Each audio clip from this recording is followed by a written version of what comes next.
오늘 우리가 함께 나누실 하나님의 말씀은 구약 성경 창세기 1장 26절부터 28절 말씀입니다. 창세기 1장 26절부터 28절 말씀. 제가 창세기 1장 26절부터 28절 말씀을 읽도록 하겠습니다. 하나님이 이르시되 우리의 형상을 따라 우리의 모양대로 우리가 사람을 만들고 그들로 바다의 물고기와 하늘의 새와 가축과 온 땅과 땅에 기는 모든 것을 다스리게 하자 하시고, 하나님이 자기 형상 곧 하나님의 형상대로 사람을 창조하시되 남자와 여자를 창조하시고, 하나님이 그들에게 복을 주시며 하나님이 그들에게 이르시되 생육하고 번성하여 땅에 충만하라. 땅을 정복하라. 바다의 물고기와 하늘의 새와 땅에 움직이는 모든 생물을 다스리라 하시니라. 아멘. 어린 시절에 들었던 곡들 중에서 아직도 마음에 잔잔한 감동을 주는 노래 중에 하나가 바로 가시나무라는 곡입니다. 저는 2000년에 가수 조성모 씨가 부른 곡으로 처음 접하였지만, 원래 1988년에 하덕규 님이 작사, 작곡을 하시고 시인과 촌장이라는 그룹이 처음으로 이 노래를 불렀다고 합니다. 이 노래의 처음에 보면 내 속에는 내가 너무도 많아 당신의 쉴 곳 없네 라는 가사가 나오는데, 마치 우리 그리스도인들의 고백과도 같다는 생각이 들었습니다. 오늘 우리는 우리를 자신의 형상으로 창조하신 하나님의 귀한 뜻을 묵상해 봄으로써 참으로 하나님의 형상답게 살아가는 삶이 무엇인지에 대하여 함께 말씀을 나누고자 합니다. 오늘 우리가 함께 읽은 창세기 1장은 하나님께서 자신의 형상과 모습을 따라 우리 인간들을 창조하셨다고 말씀하고 있습니다. 그렇지만 이 말씀은 하나님의 형상대로 인간을 창조하셨다고만 하고 있을 뿐, 구체적으로 어떠한 방식으로 우리 사람이 하나님의 형상대로 지으심을 받은 것인지 그 자세한 설명은 하고 있지 않습니다. 그래서 많은 신학자들은 여기에 나오는 하나님의 형상이 구체적으로 무엇을 가리키는 것인지를 우리 인간들의 안에서 찾고자 노력하였습니다. 가장 쉽게 생각할 수 있는 것은 형상을 겉모습으로 이해하는 것입니다. 실제로 하나님을 상상할 때 우리들 대부분이 그분을 사자나 독수리와 같은 모습이 아니라 인간의 모습으로 머릿속에 그리는 이유가 바로 여기에 있다고 할 수 있습니다. 그러나 하나님께서는 영이신 분이기 때문에 우리와 동일한 얼굴이나 손, 발을 가지고 계시지는 않으실 것입니다. 그러므로 하나님의 형상을 외형으로 이해하는 것은 올바르지 않을 것이라고 생각합니다. 다음으로 하나님의 형상을 영혼으로 이해하는 경우가 많이 있습니다. 우리 인간들만이 하나님과 같이 영적인 존재이며, 그렇기 때문에 하나님과 영적으로 교제를 나눌 수 있다고 생각하는 것이지요. 특히 이러한 해석은 창세기 2장 7절에 나오는 생기나 생명이라는 표현 때문에 더 많은 분들로부터 지지를 받기도 합니다. 그렇지만 생명이나 생기는 창세기 1장이나 7장에서 인간 외에 다른 동물들을 가리킬 때도 사용되고 있기 때문에 이 구절을 토대로 하나님의 형상을 인간만이 가지고 있는 영혼으로 이해하기에는 어려움이 있다고 생각합니다. 마지막으로 하나님의 형상을 이성적이고 지적인 능력으로 이해하는 경우가 있습니다. 오직 인간만이 다른 동물들과 달리 이성적인 능력을 가지고 있기 때문에 이것을 하나님의 형상으로 이해하는 것이지요. 그러나 우리 인간들 안에서도 지적인 능력에 있어서 매우 큰 정도의 차이를 보일 수 있기 때문에 이를 하나님의 형상으로 이해하는 것에는 어려움이 따를 수밖에 없습니다. 결국 하나님의 형상이 무엇을 의미하는지를 이해하기 위하여 우리 안에서 그에 해당하는 것을 찾고자 열심히 노력한다 하여도 결국 우리는 그 정체를 찾지 못할 수도 있습니다.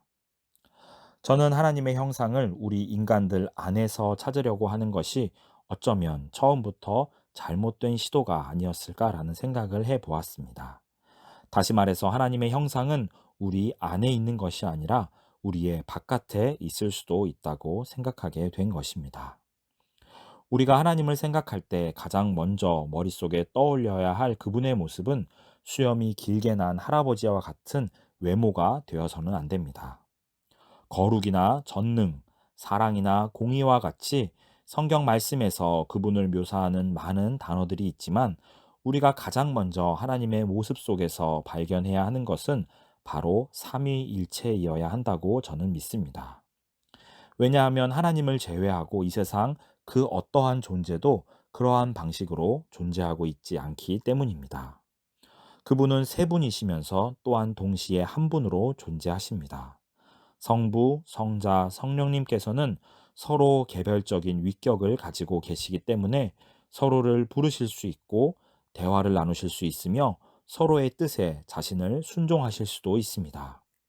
그러나 그렇다고 해서 이 세 분께서 완전히 별개로 존재하는 세 분의 신일 수는 없기 때문에 우리는 이 세 분을 가리켜 한 하나님이라고 부르고 또한 그렇게 믿고 있습니다. 그러므로 만약 삼위일체 하나님께서 자신의 형상을 따라 사람을 창조하셨다면 이 삼위일체적인 특성을 따라 우리 인간들이 창조되었다고 이해하는 것이 가장 합당할 것이라고 저는 생각합니다. 삼위일체의 가장 놀라운 특징은 각 위격의 하나님 안에 들어있는 것이 아니라 각 위격의 하나님 사이에 존재하고 있습니다.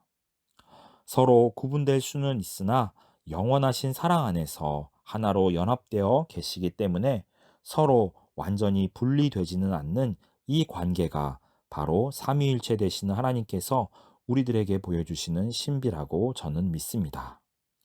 하나님께서는 우리 인간을 창조하실 때 매우 독특한 방법을 사용하셨습니다.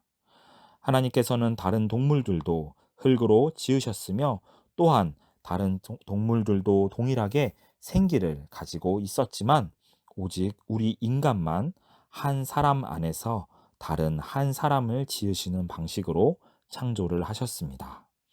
아담 안에서 하와를 창조하시고 서로 개별적인 인격체인 이 두 사람을 하나로 만드심으로써 하나님께서는 우리 인간들이 삼위일체 하나님과 가장 유사한 존재가 되도록 창조하셨다고 저는 생각합니다.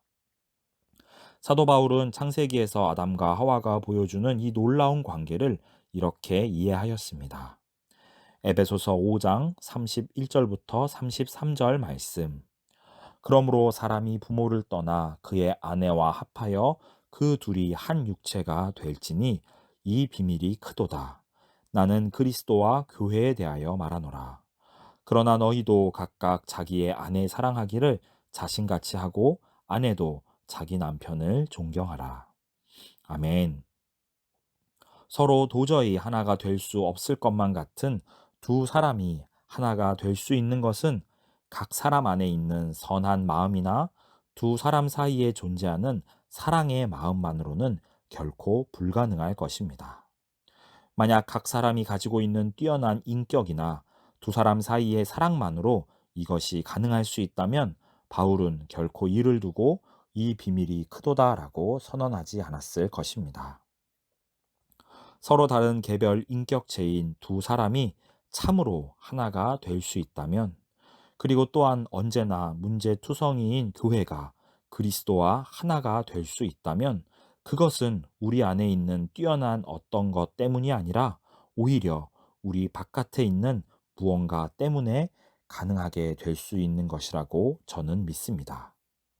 바로 삼위일체 되시는 이 신비롭고 위대하신 하나님께서 우리 각 사람을 그리고 우리의 교회를 그러한 존재가 될 수 있도록 하나님의 형상으로 창조하셨기에 우리는 그 은혜를 힘입어 비로소 하나가 되는 신비를 경험할 수 있는 것입니다.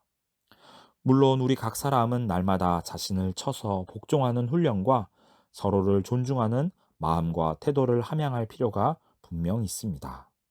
그러나 우리가 할 수 있는 모든 노력이나 방법들보다 더욱 먼저 우리를 그렇게 창조하신 하나님을 더 의지하는 믿음이 우리들에게는 필요할 것입니다.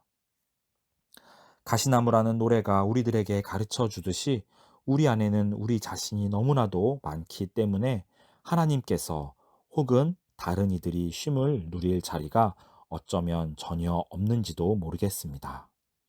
우리 안에 있는 우리가 가지고 있는 여러 뛰어난 능력들이 오히려 우리로 하여금 참다운 관계를 이루지 못하도록 서로를 나누고 멀어지게 만드는 것 같기도 합니다. 우리의 지혜가, 우리의 능력이, 우리가 가진 어떠한 것들이 만약 서로를 판단하게 만들고 서로를 정죄하게 만든다면 이것은 하나님의 형상을 회복하는 것이 아니라 오히려 그 형상을 훼손하고 파괴하는 것이 될 수도 있습니다. 아담과 하와가 내렸던 가장 지혜로운 것처럼 보였던 결정이 하나님과 그들 사이를, 그리고 서로의 사이를 망가뜨렸던 것과 같이 우리 안에 있는, 우리가 가지고 있는 능력이 아니라 우리 사이에서 우리가 유지하고 있는 이 사랑의 관계가 우리 안에서 다시금 하나님의 형상이 온전하게 드러나도록 만들어 주실 줄을 믿습니다. 성자 하나님께서 성부 하나님께 겸손으로 순종하신 것처럼, 그리고 성령 하나님께서 성자 하나님의 말씀을 깨닫도록 하신 것처럼 우리가 그렇게 서로를 존중하며 서로가 더욱 빛을 발할 수 있도록 기쁜 마음으로 섬긴다면 우리 자신의 안에서가 아니라 우리들 사이에서 하나님의 형상이라는 아름다운 꽃이 다시금 활짝 피어나게 될 줄로 믿습니다. 우리 종암성서 침례교회의 모든 성도님들의 삶 가운데, 또한 우리의 교회 가운데 그러한 축복과 은혜가 넘치시기를 주님의 이름으로 축복합니다. 기도하겠습니다.